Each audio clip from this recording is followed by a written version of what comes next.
지난번에 산상순 끝나고 이제 대충 넘어가야 되겠습니다. 시간도 그렇고 오늘은 8장부터 대충 훑어갈게요. 신약을 하다 보면 구약에서는 교훈적인 이야기들이 굉장히 많습니다. 그리고 또 우리가 생각해야 될 게 많고 신약 시대에 들어오면 언어가 이제 히브리 언어가 나중에 라틴어, 로마어로 이렇게 바뀌게 되면서 많이 희석이 되니까 현대 언어로 이제 그 작성이 되니까 좀 알기가 쉽죠. 내용이 신약은 구약에 비해서 구약은 은유와 비유로 진리를 얘기한 거고 신약은 대부분 직접적으로 이제 말을 많이 하기 때문에 신약은 조금 쉽습니다. 이야기가. 근데 일단 오늘까지 마태복음 쪽으로 가고요. 이 복음서를 4대 복음서를 다 할 수가 없으니까 다음 시간부터는 장을 바꿀 때마다 그 요한복음이 좀 영적인 부분이 많아요. 마태복음이나 마가 누가보다는 요한복음 쪽이 영적 우리 진화를 시키는데 도움이 많이 되니까 요한복음하고 섞어서 제가 강론을 할게요. 다 4대 복음을 대조해 가면서 하면 참 좋은데 그러기에는 진도가 거의 안 나가게 될 것 같아요. 그래서 일단 마태복음이 각 단락별로 이렇게 딱 정리가 잘 돼 있는 게 마태복음이거든요. 마태라는 사람이 지금으로 하면 세무관이에요. 세무서 직원이 세리거든. 그러니까 마태는 장부 정리를 굉장히 많이 했던 사람이죠. 장부 기록을.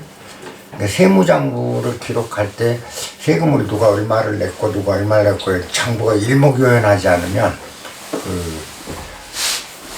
나중에 세금 추적하기 어려워요. 지금도 우리나라도 마찬가지요. 세무는 기록이 굉장히 꼼꼼해야 되기 때문에 마태는 그걸로 이제 일생을 훈련받은 사람이라고요.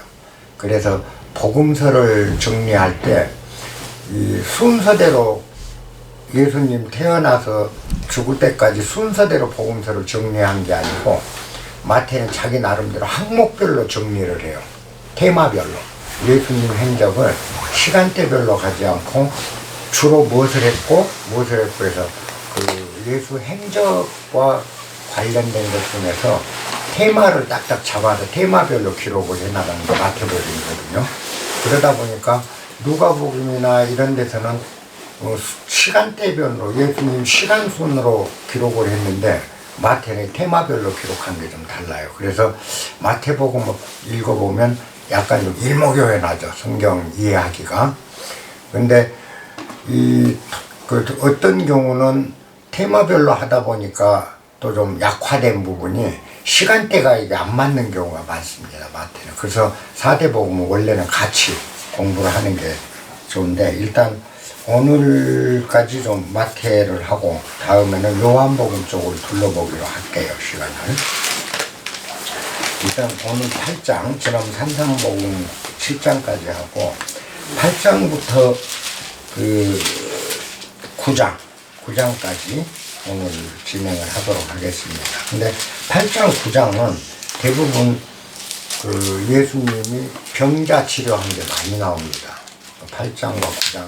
그러니까 마태는 다른 복음서는 시간대대로 가다 보니까 중간중간 병자 이 사람 치료하고 다른 일 하고 이렇게 되는데 마태복음은 집중적으로 이제 병자 치료했던 그 내용을 8장, 9장에 많이 담아놔요. 그렇게 한다면 이제 10장 들어가면 제자들로부터 이제 12제자를 불러서 복음을 전파해 나가게끔 지시하는 대목으로 바로 연결이 됩니다. 다른 데하고는 좀 많이 헷갈리기 때문에 이제는 시간대로 가도록 할게요. 일단 병자 고치는 쪽 볼게요. 8장에서 보면은 나병 환자를 제일 먼저 고칩니다. 나병 환자를 고치고 그 다음에 백부장이라면 군대죠. 그때 당시는 로마 지배하니까 그 로마의 병역을 유대인들도 로마 병역을 일부 담당을 해요. 그때 이제 백부장이란 100명의 부하를 거느려 지금으로는 중대장급 될 겁니다. 그 백부장의 그 하인을 구한 얘기가 그 8장에 나옵니다. 8장에 나오고 그 다음에 8장에도 귀신 들린 사람도 고친 게 맹인, 나병 환자, 귀신 들린 자, 그 다음에 중풍 환자, 또 그 베드로의 그 장모 뭐 이런 사람들도 구했다. 그래서 그 얘기를 합니다. 그 다음 벙어리, 말 못한 사람 벙어리도 구하고 이렇게 구하는데 가만히 그 예수님이 구제한 사람들을 보면 나병 환자죠, 첫째가. 그 다음에 맹인, 장님, 벙어리, 그 다음에 중풍 환자, 그죠? 그 다음에 또 혈우병에 걸린 사람, 혈우병 환자. 주로 이제, 그러고 그 외에 이제 아까 그 백부장 하인하고 베드로의 그 장모라든가 이런 사람들은 약간 예외입니다. 자기 신도들이나 권력이 있는 기관 사람들 몇 명, 요거 빼고 나머지를 보면 맹인, 장님, 귀신 들린 자, 그 다음에 벙어리, 말 못하는 자, 혈우병이 걸린 여자, 이런 식으로 그 예수님이 많이 구제를 해요. 근데 가만히 생각해 보세요. 맹인을 고쳤다라는 것은 어떤 의미가 있는가 보면 예수님이 진리를 전파하면서 진리를 전파하심으로써 사람의 눈을 뜨게 한다라는 의미가 굉장히 강합니다. 우리가 그렇잖아요. 우리 그 불교 수행을 하고 해도 눈이 안 떠지면 아무것도 알 수가 없는 거예요. 그 맹인을 고쳤다라는 의미는 실제 맹인을 고쳤을 수도 있습니다. 그러나 은유된 것에 의하면 우리가 진리에 까막눈인 사람들을 눈뜨게 하고, 그 다음에 아무것도 그 진리를 모르면은 언어라든가 말이 같지 않은 말을 많이 하게 되죠. 벙어리로 고쳤다라는 의미는 진리에 다가선 사람들에게 드디어 이제 말할 줄 알게 되고, 눈으로 볼 줄 알게 되고, 귀머거리 고치잖아요. 진리의 말씀을 들을 줄 알고, 귀와 눈과 입을 터줬다라는 의미가 굉장히 강하게 들어있는 대목입니다. 우리가 성경할 때 그 예수님이 그런 환자 고친 게 과연 우리 인류의 구원과 무슨 상관이 있느냐는 거죠. 어떻게 보면 예수님이 벙어리 말하게 했다. 안진뱅이 일어서게 했다.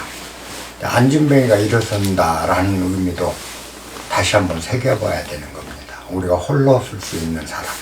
그리고 그거는 내가 진리를 깨닫고 진리를 느끼고 진리와 함께 살게 되면 내 삶이 우뚝 서게 되는 거죠. 그런데 우리 항상 절름발이잖아요. 안전뱅이죠. 그리고 우리 귀머거리고요. 그래서 이런 의미들이 굉장히 강하다. 이 치료 행위에. 그런데 도중에 이제 그 나병 환자하고 혈우병이 걸린 여자, 요것만 남습니다. 아까 우리가 눈을 뜨게 하고 귀를 열리게 만들고, 그 다음에 말을 트이게 만들고, 그 다음 홀로 쓸 수 있는 사람 만들고, 우리 자신을 우뚝 서게 만드는 말씀으로서 우리를 구원했다는 뜻이지, 그게 실제 병들어서 말 못한 사람 그 입 하나 트게 했다 해서 무슨 큰 일이냐는 거죠. 그죠?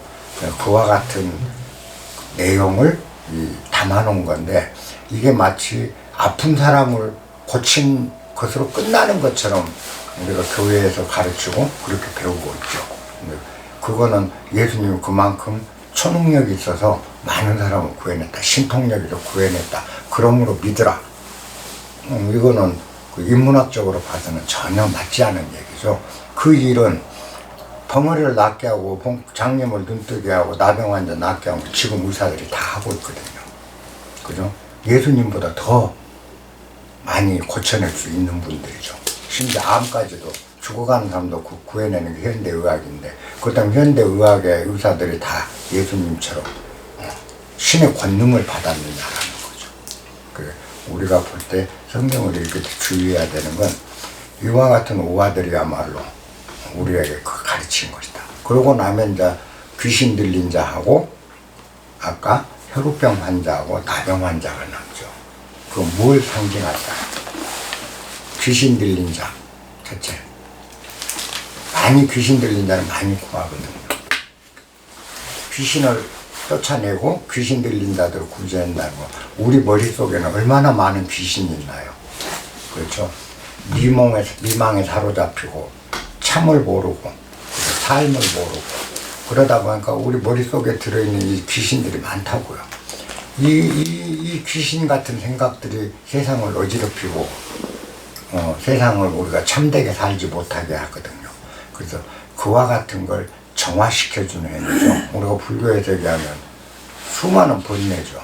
이 번뇌를 정화시켜서 청정한 정신을 갖게 만든 게 귀신 들린 자를 치료한 행위로 나타난다고 보시면 돼요. 그때 이제 우리가 성경이라는 것이 정말 우리에게 소중한 거구나.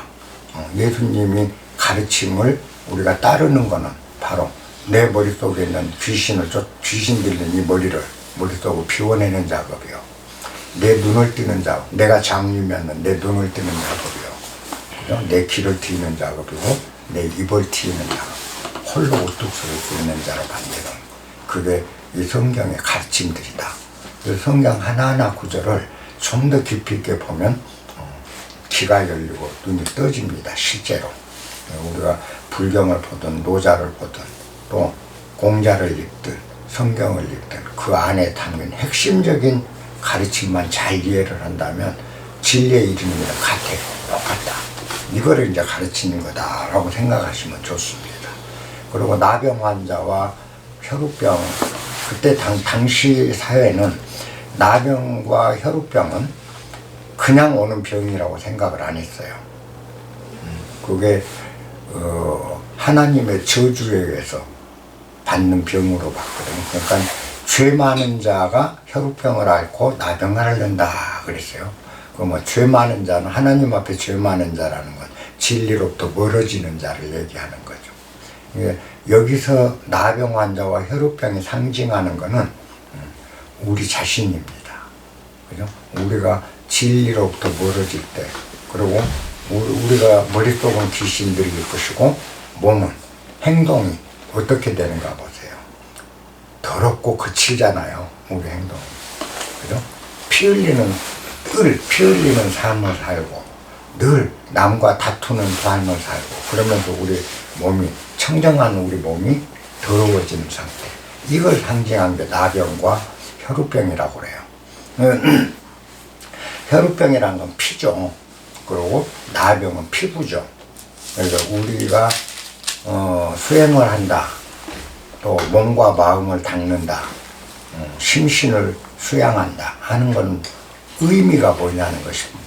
심신, 마음과 몸을 같이 깨끗이 하는 행동이거든.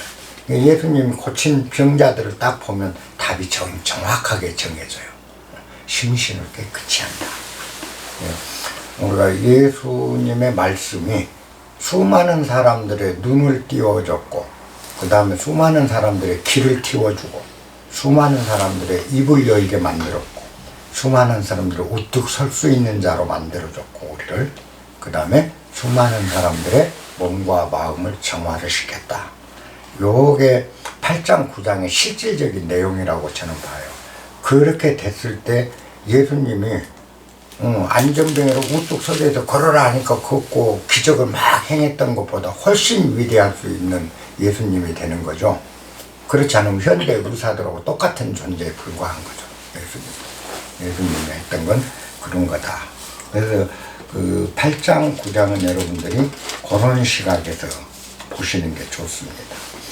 그 다음에 이제 9장에 보면은 9장에 이런 말이 있습니다. 9장에 보면 그 요한의 세례 요한이죠. 거기 세례 요한의 제자들이 9장 14절 한번 보세요. 그때 요한의 제자들이 예수께 나와 이르되 우리와 바리새인들은 금식을 하는데 어찌하여 당신의 제자들은 금식하지 아니합니까? 라고 묻습니다. 어째서 금식일에 율법학자들과 또 요한의 제자들, 예수님도 요한과 같이 했잖아요. 요한으로부터 세례도 받았고, 근데 그 요한의 제자가 이제 와서 예수님의 항의를 하는 거죠.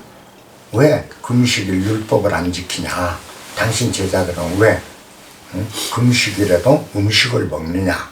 어째서 그러냐라고 따진 거죠.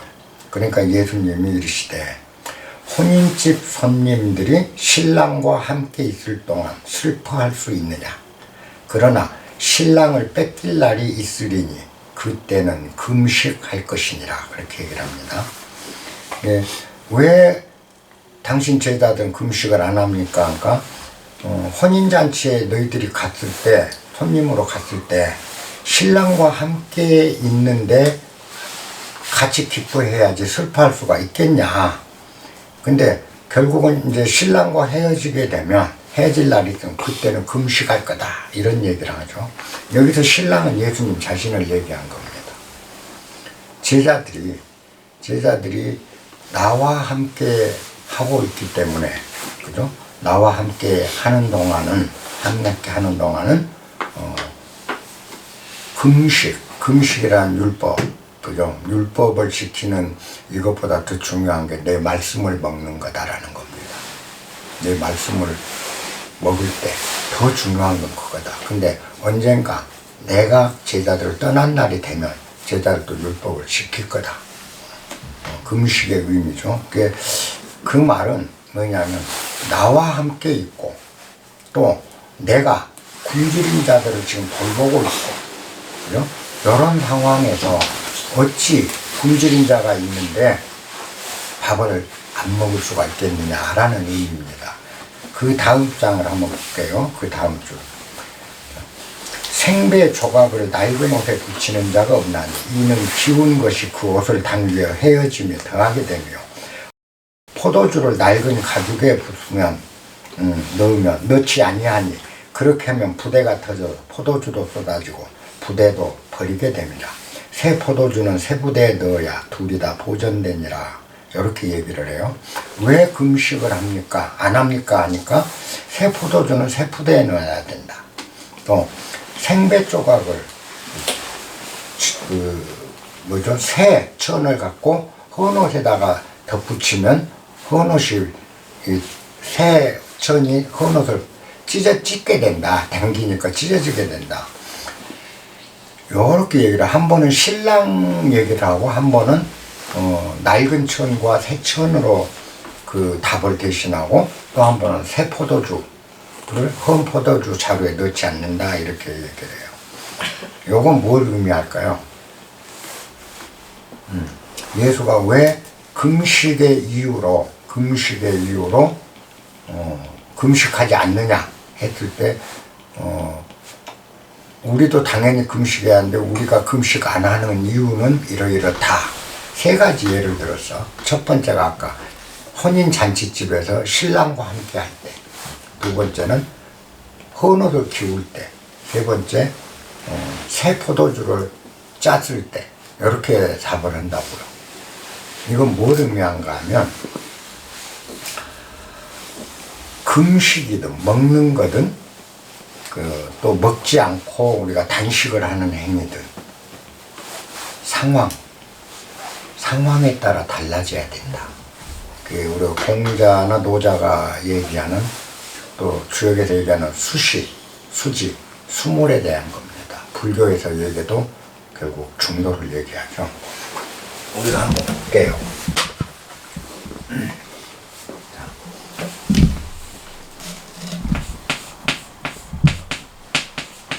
수시, 그 다음에 수몰.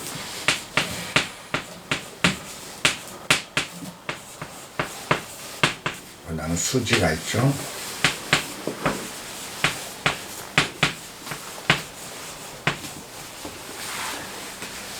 때에 따라, 물성에 따라, 장소에 따라잖아요. 그러면은 아까 신랑과 함께 있을 때니까 슬퍼하면 안 된다.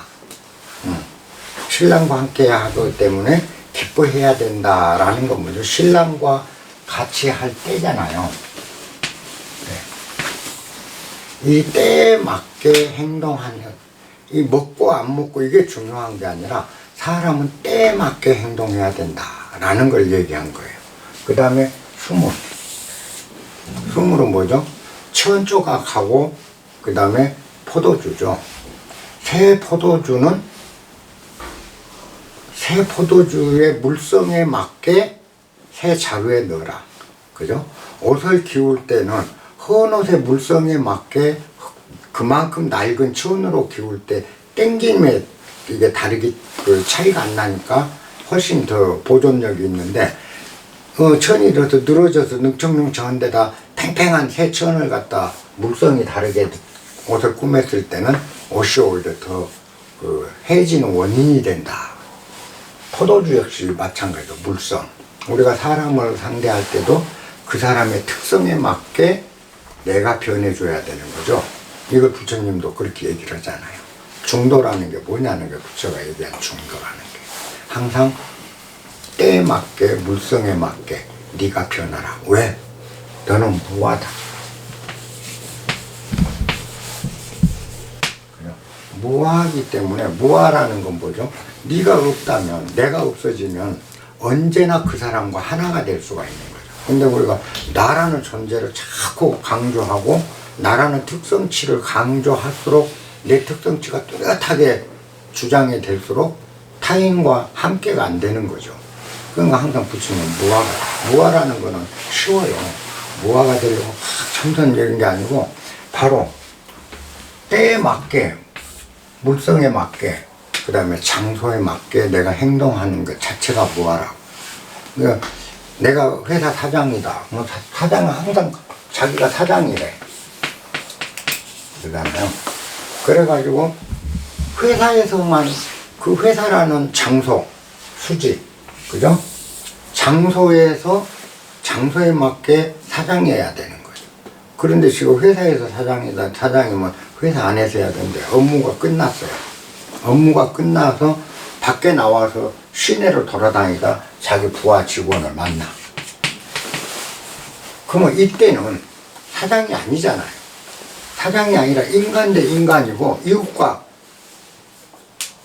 이웃이고 그죠? 같은 인간의 상황이라고.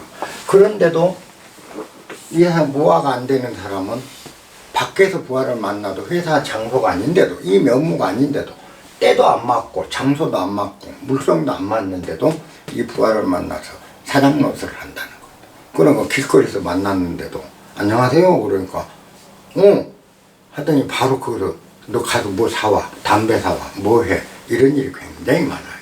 이건 뭐야 무화의 도리를 모르고 내가 무화가 된다라는 거는 이걸 안 하고는 무화 아무리 해봐야 소용이 없어요.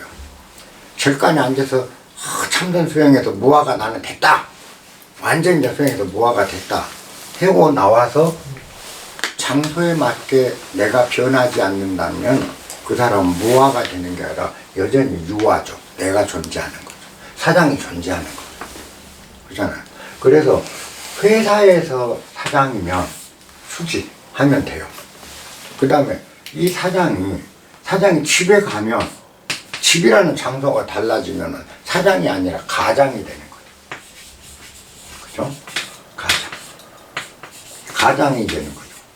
가장이 되면 사장 노릇을 할 게 아니라 가장 노릇을 하는 거죠. 그럼 내가 없어지는 거야. 이제는 가장이야. 아까는 사장이었지만 이제는 나는 정체성이 없는 거죠.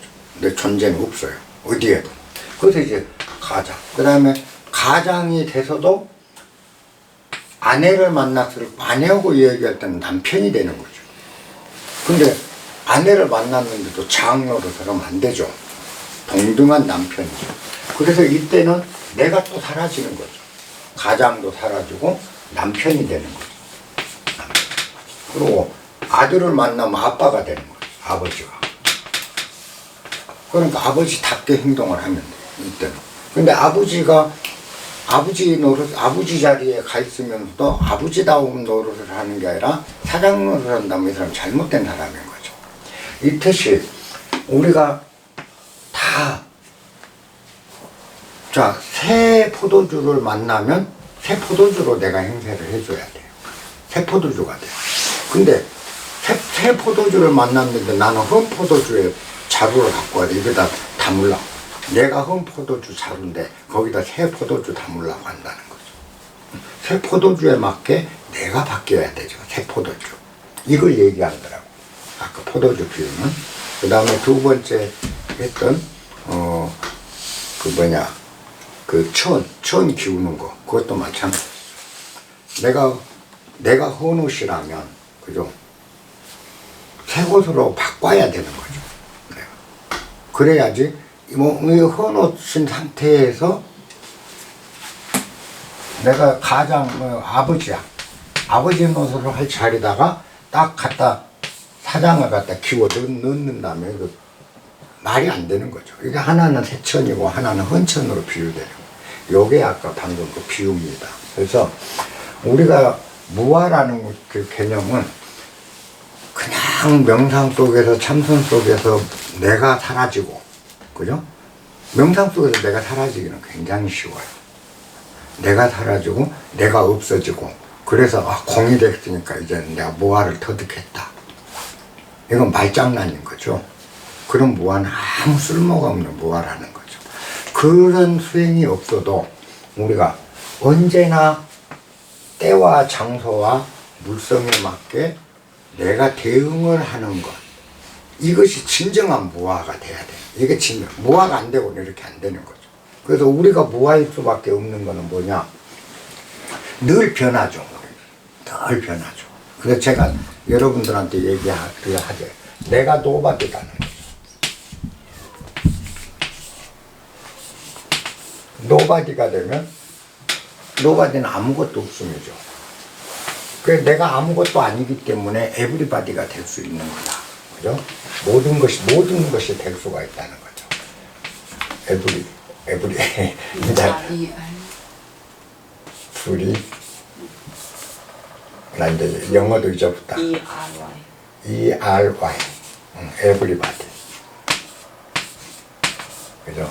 에브리바디가 내가 될 수 있는 거는 유일하게 무아가 되는 길밖에 없다.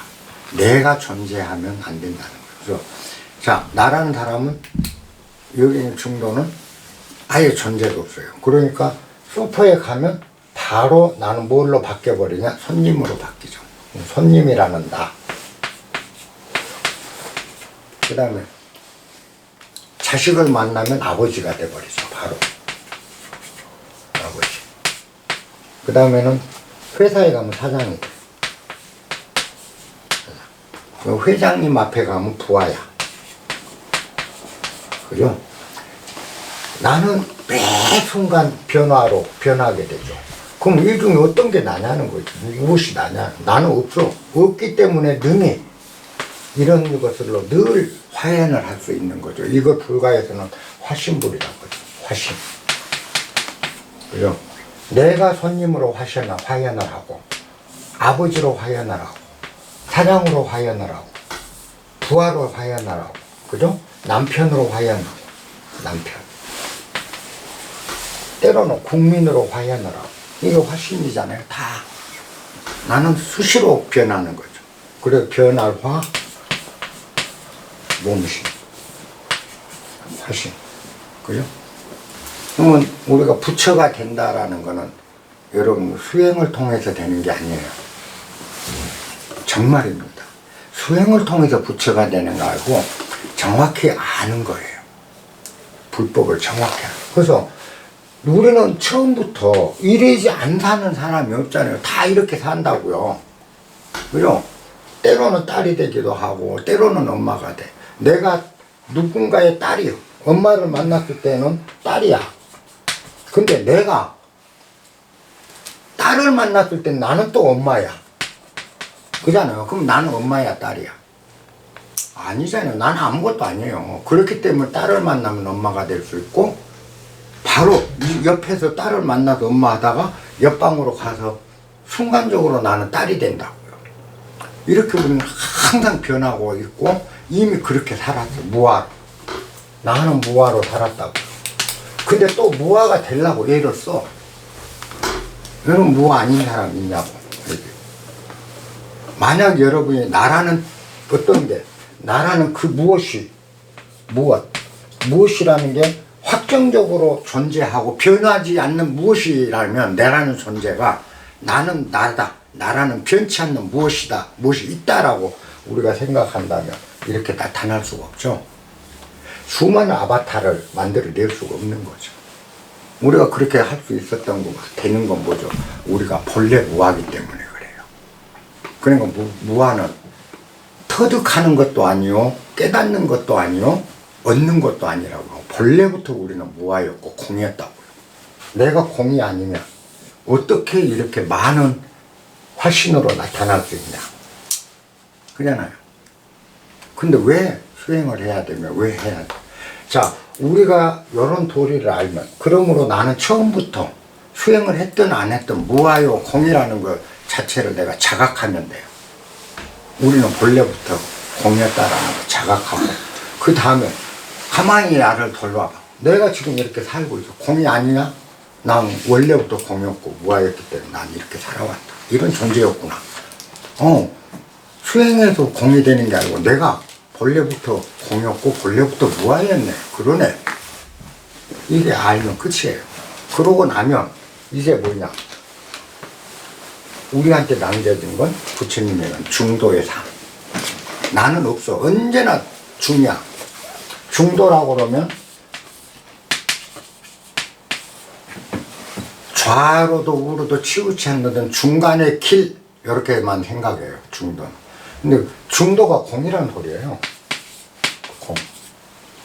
중이야. 항상 그냥 중에 있어. 중에. 그 중에서, 이 중에서, 중간 중에서 이게 됐다, 이게 됐다, 이게 됐다, 이게 됐다. 늘 이렇게 바뀌고 있다. 그러므로 이런 길이 바로 중도의 길이다. 이게 부처님이 가르친 정확한 중도론이거든. 그러면 그거를 우리 동양에서 이제 그 유교나 도교에서 얘기가 가르치는 건 뭐냐. 중도의 길은 수시, 수물, 수지다. 정확하게 네가 중도를 갈 수 있는 거, 어디에도 치우치지 않는 거. 그잖아요. 때와 장소에 나서 늘 내가 변하고 있기 때문에, 그죠? 나는 언제나 한 가운데 있는 뿐이죠. 이게 중용이에요. 언제나 중앙에 있어. 그렇기 때문에 이 중앙이 바로 공의 자리고, 여러분들이 공을 터득하려고 하지 마세요. 공의 자리가 바로 이 중도의 자리예요. 중앙의 자리. 거기에 내가 항상 존재하고 있다. 그 자리이기 때문에 공이 곧 무하고, 이걸 다 달리 생각하는데, 내가 무화가 되면 공이에요. 그러니까 무화가 공이고, 공이 무화고, 요게 중이고. 그죠? 그래서 그 전에 제가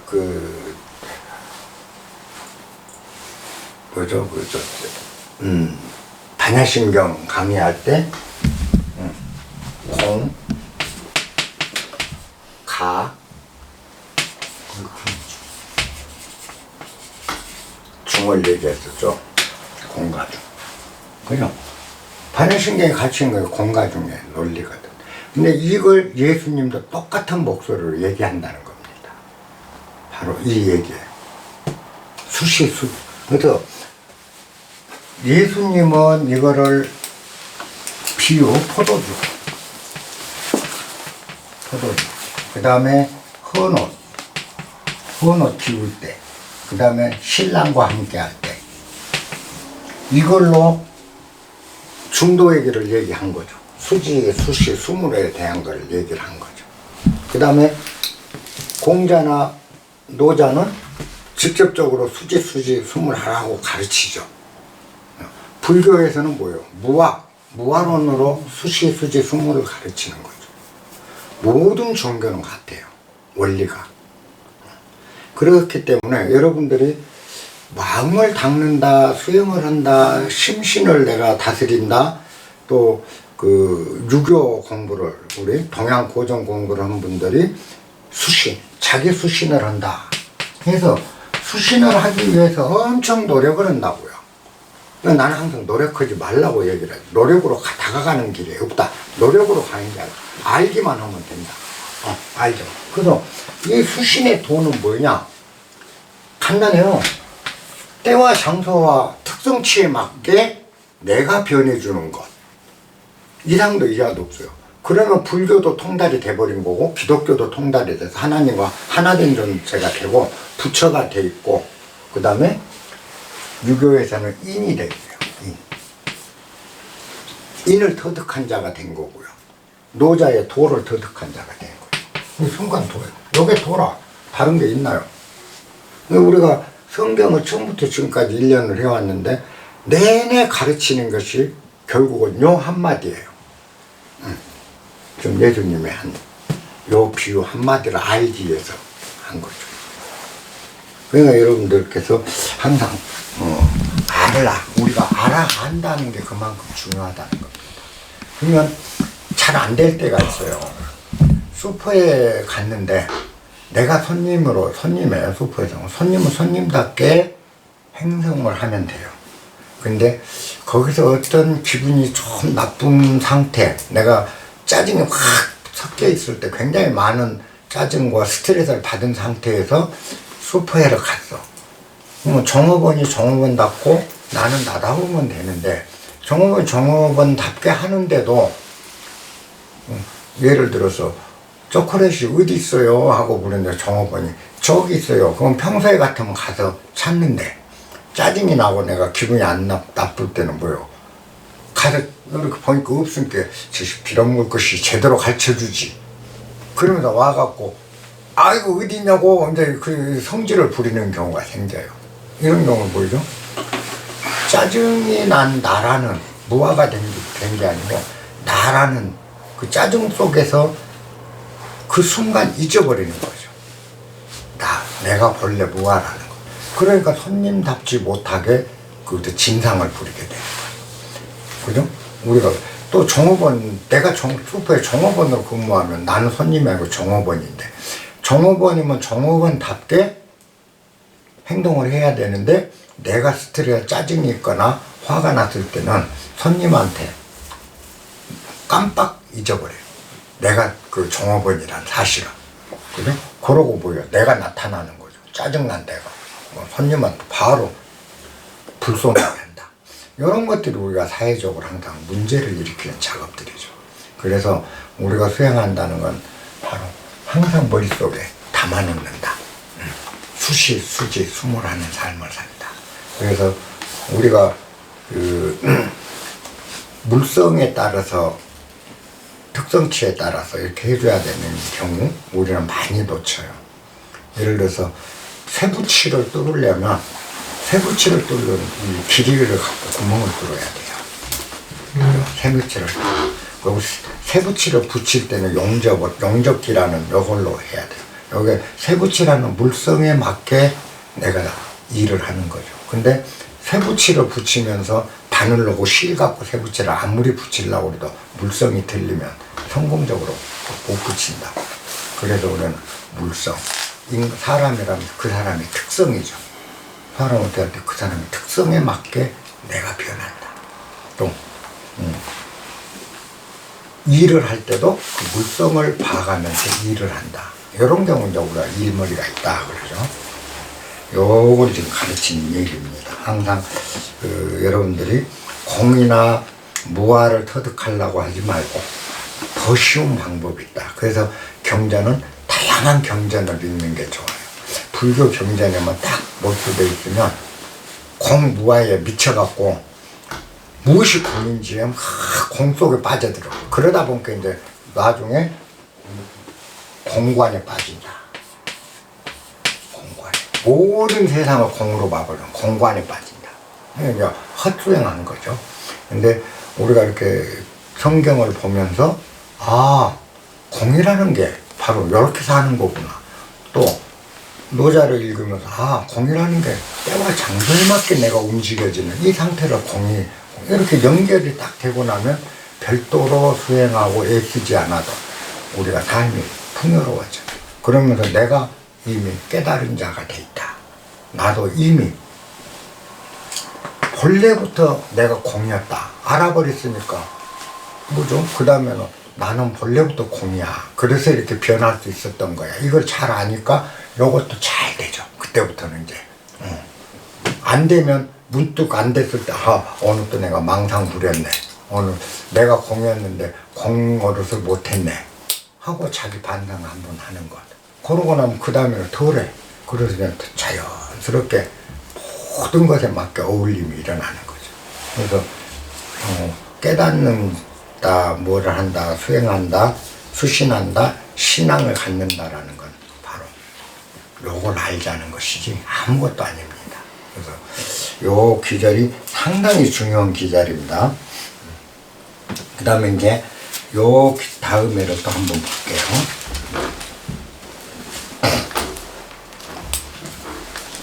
이제 12 제자들 그 모은 10장으로 한번 스크린을 해버립시다. 시간이 되니까.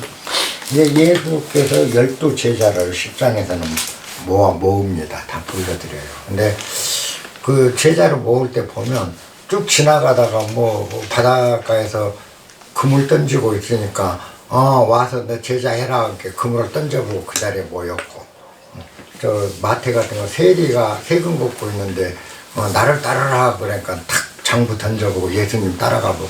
근데 그 여기 보면은 즉석에서 막 제자들이 그렇게 예수님이 거둬들이는 걸로 돼 있는데, 요것은 오랜 시간 동안 예수님과 교류를 해왔고, 이제 마지막 시작이 됐으니까 너희들이 모여라 해서 모인 것이지 뜬금없이 모은 건 아니라는 건 일단 그 여러분들이 전제로 하셔야 될 거예요.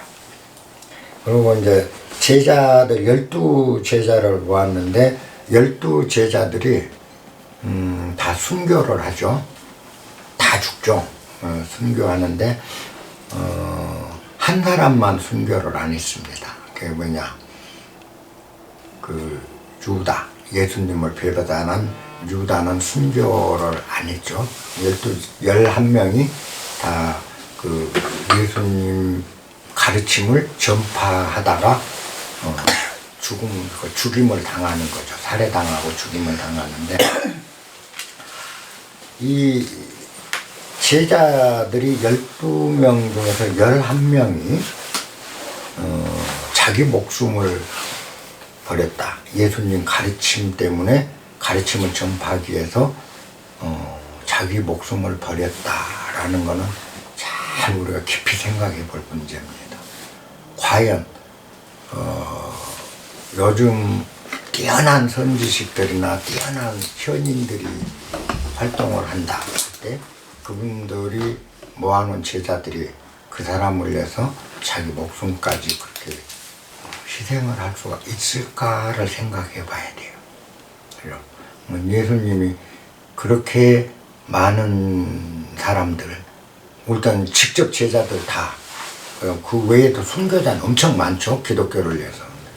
근데 예수님이 살아생전에 예수님하고 같이 다녔던 사람들 중에 12명이 한 명 빼고는 예수님 말씀을 위해서 또 예수님을 위해서 자기 목숨을 내놨다라는 것은 그만큼 예수님이 뛰어난 분이고 위대했다라는 증명을 해요. 예수님 범상한 분은 아닙니다. 우리가 생각한 것처럼 예수쟁이 예수 이렇게 비하할 수 있는 존재는 아닐 거라는 거죠. 그게 증명이 되는 거죠. 여러분들을 가르치고 여러분들과 같이 하는 여러분들이 스승이 있다고 할 때 그런 스승의 가르침을 위해서, 스승이 죽고 없는데도 그 가르침을 펴기 위해서 목숨을 버릴 수가 있을까? 나는 안 될 것 같아. 못 죽을 것 같아. 그러잖아요. 근데 목숨을 버릴 정도로 내가 그분을 믿고 따르고 그분의 가르침이 내 목숨보다 소중하지 않고는 절대 버릴 수가 없는 거죠. 그러잖아요. 그렇다면 예수님은 과연 어떤 존재일까를 우리가 생각할 수 있는 대목입니다. 12제자를 모은 것이 모아서 뭐 12제자가 하늘 땅끝까지 전도를 했다. 이게 중요치 않아요. 저는 그렇게 봐요. 그 12제자가 땅끝까지 그때부터 이제 그 전도를 하기 위해서 뛰다가 예수님 말씀을 전하기 위해서 뛰다가 목숨을 던졌다. 절대 타협지 않고 목숨을 던졌다. 예수를 위해서 했다는 것은 뭘 의미할까? 첫째, 이 제자들에게는 예수님은 글자 그대로 자기 목숨보다 소중한 신이다. 예수님을 신으로 완전히 믿지 않고는 그렇게 안 됐을 거라는 거죠. 그렇기 때문에 지금까지 예수님의 신으로, 신의 아들, 하나님이 화연한 걸로 얘기를 하잖아요. 예수님은 하나님이 예수님이고 하나님 아들이라고 하지만 실제로 하나님이 예수로 화연했다라는 게 기독교 정통 교리잖아요. 그런 걸 보면 예수님이 글자 그대로 자체가 하나님이다, 신이다. 요거는 우리가 신으로 그분을 믿을 수 있다라는 건 뭘까요?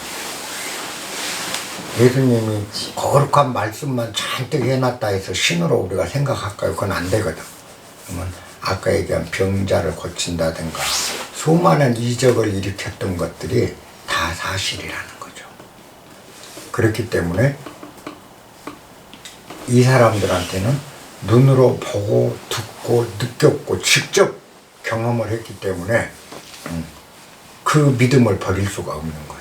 그렇다면 예수님이 일으켰던 수많은 기적, 수많은 활동, 내용들, 가르침 모든 것이 제자들에게는 신의 하나님과 동일같이 될 정도로 위대했다라는 게 증명이 돼요.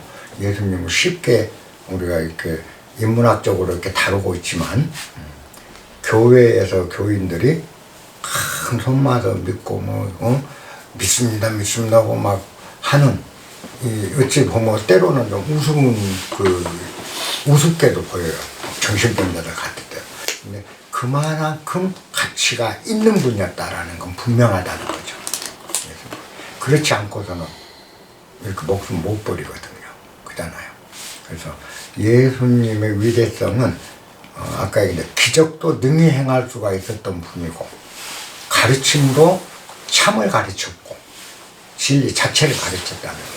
그래서 예수님이 가르친 그 말씀 하나도 글자 하나도 버려서는 안 될 정도로 소중한 진리의 말씀이 담겨져 있다. 그 다음에 예수님의 행적 자체가 우리가 이야기거리죠. 행적은 어디 가서 뭐하고 했던 이 이야기 시나리오죠. 이 이야기 시나리오마저도 신성이 가득하다. 범상하게 봐서는 안 된다는 겁니다. 우리가 예수가 동정녀 몸에서 났다. 진짜 그럴까 갸우뚱하게 돼요. 그리고 실제 아닐 수 있는 정황이 역사적으로는 훨씬 많아요.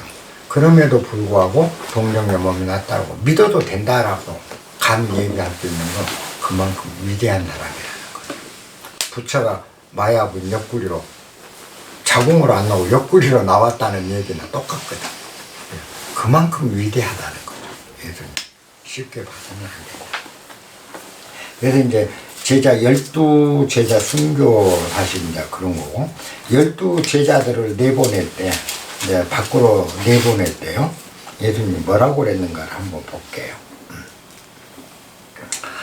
자, 10장 10절 너희 전대에 금이나 은이나 동을 가지지 말고 여행을 위하여 배낭이나 두벌 옷이나 신이나 지팡이를 가지지 말라. 이는 일꾼이 자기 먹을 것을 받는 것이 마땅합니다. 자, 여기 보면 어떤 돈, 금, 은, 동 이건 돈을 얘기합니다. 그걸 가지지 마라. 그리고 전도 여행을 하면서 옷도 2벌 갖고 가지 마라. 신발도 2개 갖고 가지 마라. 지팡이도 갖고 가지 마라. 그저 한 몸뚱이 하나만 갖고 가라. 지금 이런 얘기입니다. 그걸 가지고 하라. 그다음에 어떤 성이나 마을에 들어가든지 그 중에 합당한 자를 찾아내어 너희가 떠날 때까지 거기 머물라. 또 그 집에 들어가면 평안하기를 빌어라. 그 집이 이에 합당하면, 너희가 머무르게 합당하게 너희를 대접하면, 그 말입니다. 이에 합당하면 너희가 비인 평안이 그 집에 임할 것이요, 만일 그 사람들이 합당하게 하지 않냐면 그 평안이 너희에게 돌아올 것이다. 누구든지 너희를 영접하지도 아니하고 너희 말을 듣지도 아니하거든 그 집이나 성에서 나가 너희 발에 먼지를 털어버려라. 내가 진실로 너희에게 이르노니 심판의 날에 소돔과 고모라 땅이 그 성보다 견디기 어려우리라. 이렇게 이제 얘기를 합니다. 아무것도 가지지 못하게 가는 거죠. 이거는 앞에서도 그 산상수훈에서도 얘기했듯이 무엇을 먹을까, 무엇을 입을까 걱정하지 마라. 걱정하지. 예비하지 말라는 거죠. 미래를 위해서. 이건 우리가 가지고 다닌 거는 옷을 두 벌 가지고 여행하는 건 뭘까요? 여행 가서 갈아 입을 옷이 없을까봐 한 벌 더 예비하잖아요. 그건 뭐 미래에 대한 대비죠. 늘 미래를 준비하는 우리의 삶은 그렇죠. 근데 예수님은 미래를 미래한테 맡겨라. 그렇죠. 미래는 미래한테 맡기고 너는 지금만 생각하라. 요게 지금 우리가 얘기합니다. 지금 이 순간을 살라라는 얘기입니다. 왜 미래에는, 우리는 미래를 대비 안 하면 죽는다 생각하거든요. 저부터도 걱정이 막 돼요. 근데 왜 미래를 대비할까? 생각을 많이 해보거든요. 제가 나 자신에게. 해보면 불안하니까 그래요. 미래. 왜 불안하냐? 내 힘으로 내 미래를 준비하지 않으면 아무도 준비를 안 해준다라고 생각하니까 불안한 거예요.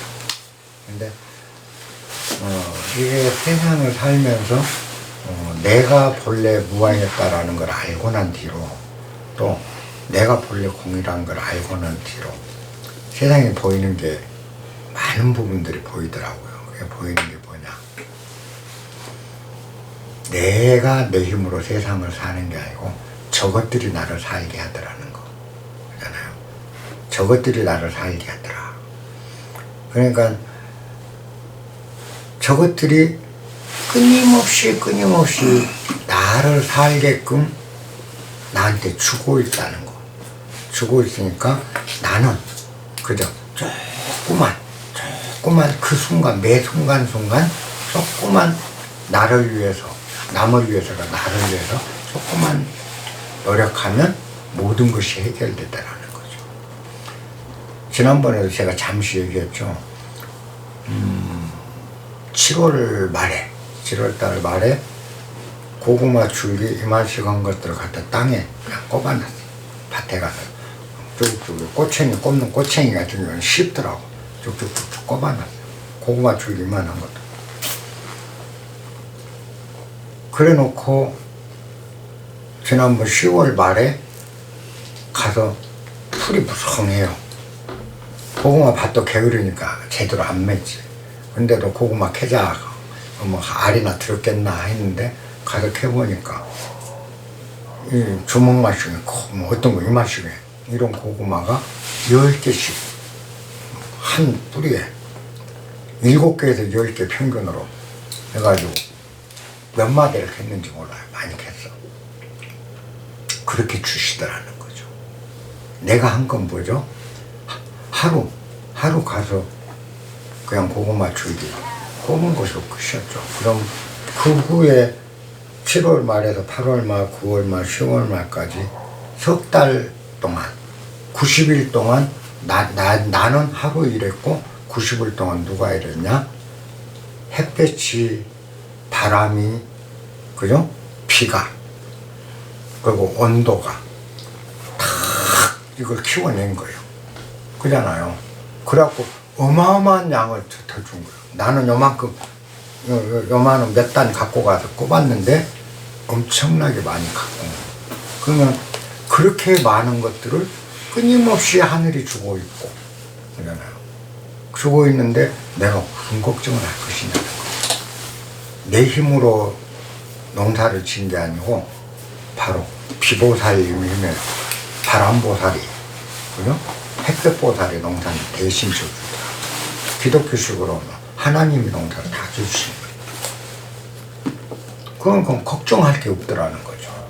그럼 나는 하루 조금 일하면 된다. 그러면 지금 그렇게 주시는데 앞으로는 안 주, 앞으로도 그렇게 주실 거라는 걸 믿게 되는 거죠. 틀림없이 내년에도 그렇게 할 거고 전내년에도 그럴 거라고요. 내년에는 안 주실까? 저것들이 나를 안 도와줄까야. 저것들이 다 해요. 그러니까 옛날보다 훨씬 덜 불안하고 덜 걱정이 되는 거죠, 삶이. 이렇게까지 많은 것들을 항상 주는데 왜 그렇게 감사할 줄도 모르고 이렇게 많은 것을 항상 베풀어 주는데 덜 안 준다 안 준다 하고, 옛날에는 그랬던 것 같아요. 안 준다 안 준다고 원망하고 남하고 싸우고. 그럼 지금은 그걸 안 거죠. 항상 준다. 그러니까 미래에도 10년 후에도 그렇게 주신다는 걸 알거든. 그냥 그렇게 항상 나한테 준다는 걸 알아. 그리고 10년 후에도 여전히 비보살, 바람보살, 구름보살들이 활동할 거라는 거. 이제는 알아. 그러니까 보살들한테 다 맡겨. 내 삶이. 이제 두려움이 없어지는 거죠. 근데 예수님도 이걸 알기 때문에 제자들한테 그걸 알려주는 거죠. 그렇게 해보라. 배낭에 아무것도 갖고 와서 가서 한번 네가 전동선 겪어보라. 네가 죽는가 사는가. 안 죽어요. 절대 안 죽어. 일하는 자를 죽이질 않는다는 거죠, 하늘은. 그러니까 전도 일을 하는 사람은 전도 일을 하니까 그 일의 대가가 반드시 와서 우리가 살리게 돼요.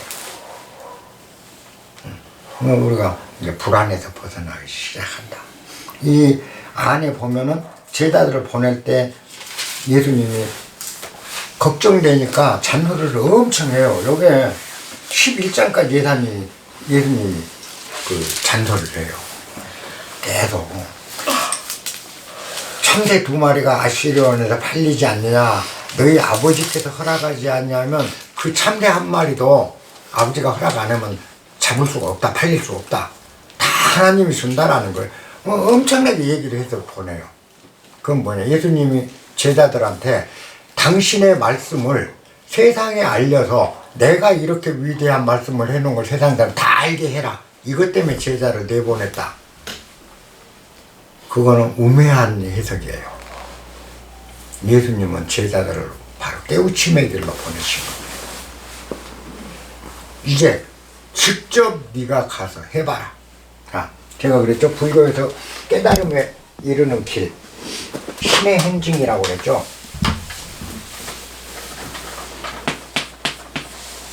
신,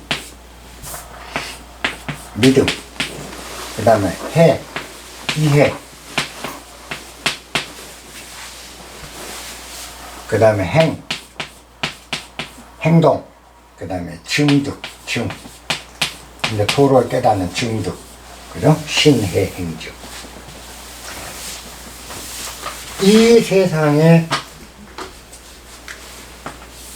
하나님이라는 게 존재한다. 부처가 존재한다. 불성이라는 게 있다. 또 도가 존재한다. 뭐라고 해도 좋아요. 도, 하나님, 부처, 뭐라고 해도 그런 것이 있다라는 걸 믿는 거. 그 다음에 이해, 도가 무엇인지, 공이 무엇인지, 그죠? 하나님이 무엇인지를 이해하는 거. 하나님이 뭐지? 하나님. 그 모든 것. 그치. 그 무엇이다 말이야. 그 모든 거야. 모든 걸 존재케 하는 그 무엇이야. 불가에서는 뭐라고 그러죠? 모든 걸 존재하게 하는 그 무엇이 뭐죠? 불가에서 얘기하는 거. 여러분 한번 얘기해봐. 불교 한 사람들. 모든 것이 존재하게 하는 그 무엇.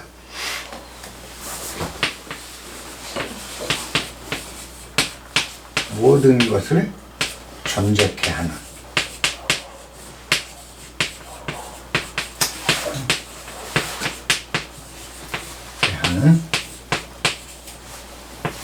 그 무엇. 그게 뭐냐는 거죠. 이게 그 무엇. 기독교에서 하나님이라고 그래요. 불가에서는 불성공. 그렇죠. 불성 공이에요. 공이 없으면 모든 게 존재할 수가 없는 거죠. 모든 존재를 가능케 하는 건 공이에요. 근데 우리는 공 그러면은 사람들은 뭘 생각을 할까? 텅 빈 어떤 것만 생각해. 공, 무 이렇게 무의 개념으로 공을 본다는 거죠. 근데 공은 모든 가능성.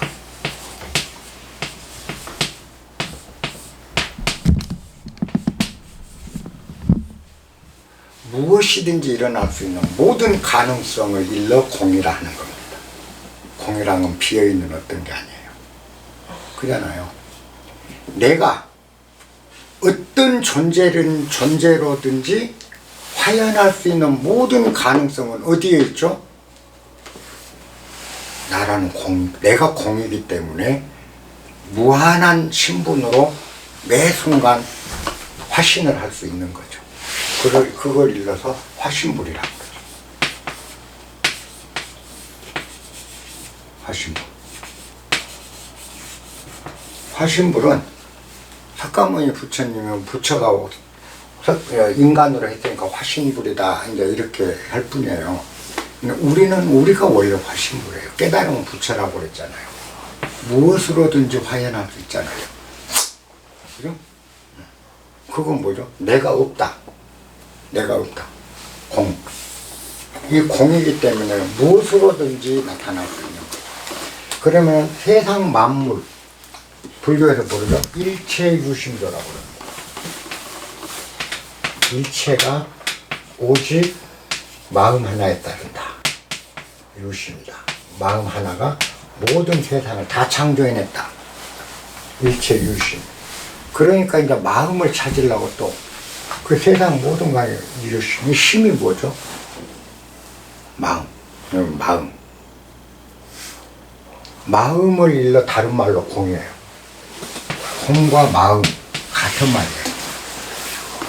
그래서 부처가 얘기하는 마음과 우리가 얘기하고 우리 속에 있는 마음, 이건 전혀 다른 개념이기 때문에 아무리 우리 속에 있는 마음을 꺼내서 수행하고 지랄해도 60년, 70년 수행해도 부처 못 돼요.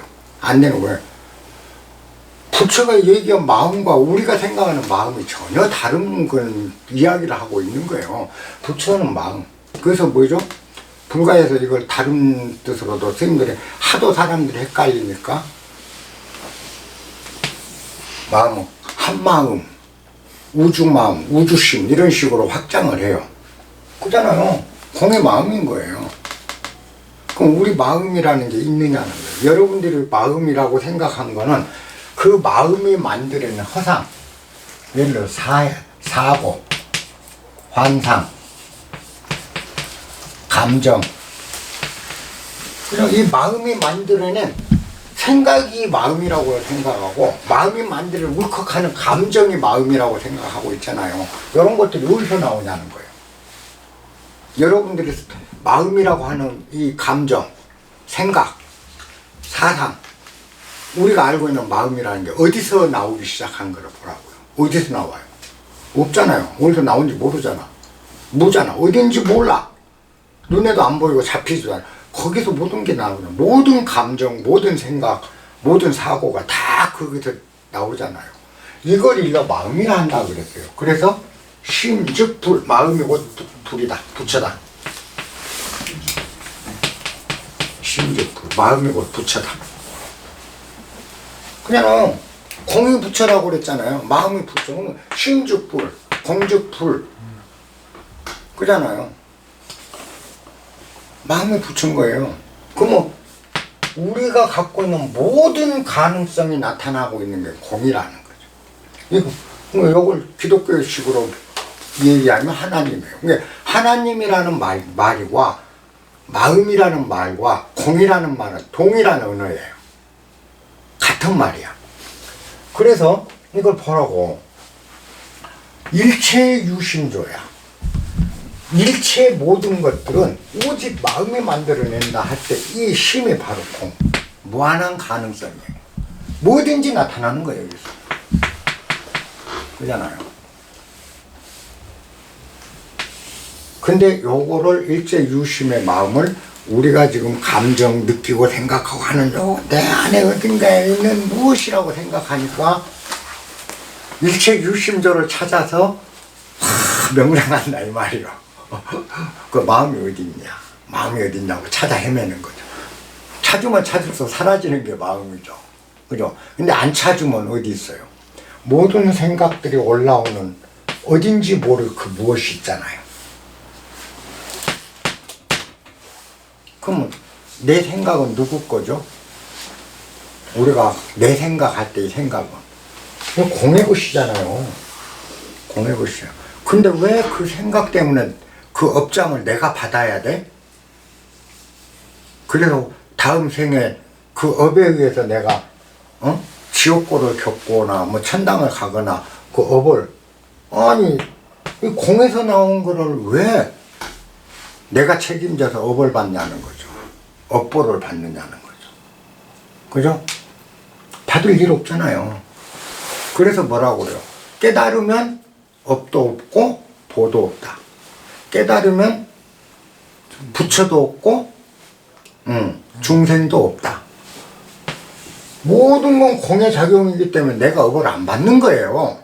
여러분들이 업에서 벗어날 유일한 길은 그거예요. 요걸 깨달으라는 거예요.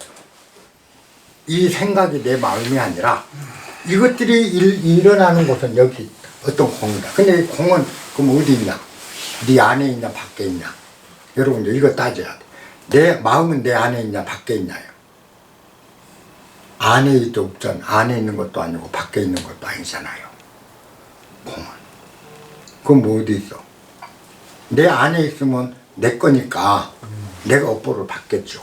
근데 내 안에 있는 것도 아니고 부처님 불경에는 마음은 네 안에 있는 것도 아니고 밖에 있는 것도 아니다. 그렇게 얘기를 하거든. 그건 뭐예요? 어디 있냐는 거죠. 공인데 어디 있겠어요? 어디 있다라면 벌써 공이 아니죠. 없잖아. 어디 존재하는 있고 없고를 떠난 존재란 말이에요. 유무를 떠난 게 마음이다. 그죠? 유무를 떠난 게 마음이다. 그러면 내 안에 있는 것도 아니고 밖에 있는 것도 아니다. 우리가 한번 그걸 추적을 해봅시다. 그렇다면 그 마음이란 게 뭔가?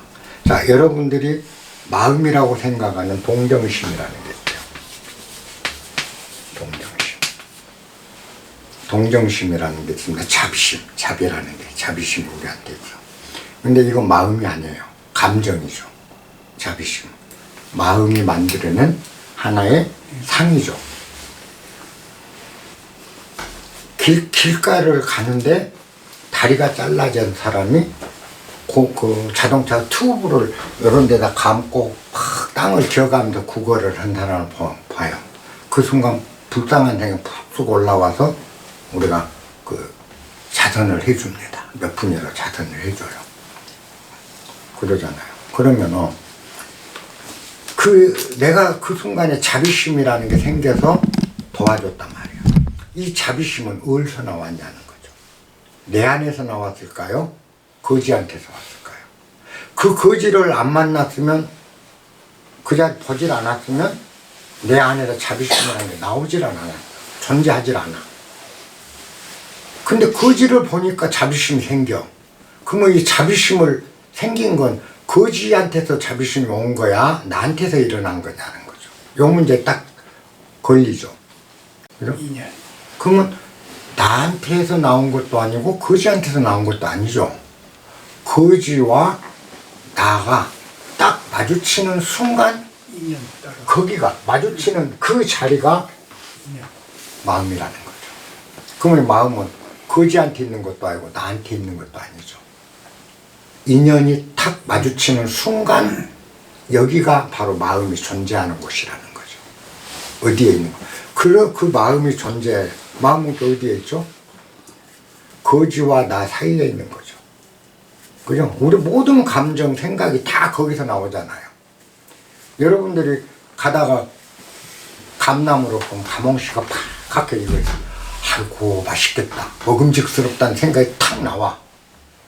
그 생각이 나오게 만드는 장소가 어디냐는 거죠. 아까 얘기한 그게 일체 유심을, 먹고 싶은 생각을 만들어내는 거잖아. 뭔가가 그 유심이 일체 조화를 다 일으킨 거죠. 감이 탁 먹고 싶은데 와 맛있겠다, 맛있어 보인다, 이 느낌이 딱 온다. 그때 그 느낌이 어디선가 왔는데 온 곳이 나 안에서 왔다면 감을 안 봐도 아 맛있겠다가 나와야지, 내 안에 있었던 거면. 그리고 감에게가 그런 느낌이 있었다면, 감이 나한테 준 거라면, 그죠? 내가 다른 걸 봤을 때는 그런 느낌이 안 와야지. 사과를 봤을 때는 감한테 그런 느낌이. 근데 감한테 있는 것도 아니고 나한테도 있는 것도 아니고. 근데 내와 감이 딱 인연이 화합이 되는 순간 어디선가 탁 그 느낌이 올라오잖아요. 그러면 그 느낌이 올라온 장소는 어디냐? 감과 내가 만나는 지점이다. 그죠? 우리가 만남이 소중한 이유예요. 여러분과 내가 만나는 그 자리가 하나님인 거죠. 여러분과 내가 서로 마주치고 교류하는 그 순간, 그 사이, 나도 아니고 당신도 아니고 너와 나의 사이, 그 어떤 점, 이쪽에 감, 이쪽에 나, 감과 내가 마주치는 이 사이, 그 자리가 공의 자리요 마음 자리라. 여기. 그래서 깨닫고 나서 마음자리에 머무르라. 그 말은 언제나 이거 잊지 않는다는 거죠. 언제나 나라는 존재가 나에게 모든 느낌, 감정, 희노애락, 즐거움, 행복 이런 것들을 나한테 주는 것은 내가 아니요, 저것도 아니요, 나와 저들의 사이에 어떤 접점이 그것들을 일으키는 곳이라는 걸 알기 때문에 바로 이제 만남이 자체가 행복의 원인이고 불행의 원인이라는 걸 아는 거죠. 그러니까 이제 나는 사라지고 너도 사라지는 거죠. 너와 나는 평등해요. 그죠? 감은 마음이 있을까 없을까? 감이 마음이 없다면 이게 교류가 안 되겠죠. 그죠? 그래서 중생의 개념은 생물만이 중생이 아닙니다. 공기도 중생, 모든 생명을 가능케 하는 것들은 중생인 거죠. 햇볕도 중생입니다. 무변, 무량, 무수 중생이 되는 거예요. 그래서 예수가 하는 게 이제 이런 도리를 이해하라. 제자들한테 가르침을 베푸는 거죠. 그렇게 하는 제자들을 하여금 직접 행해보라.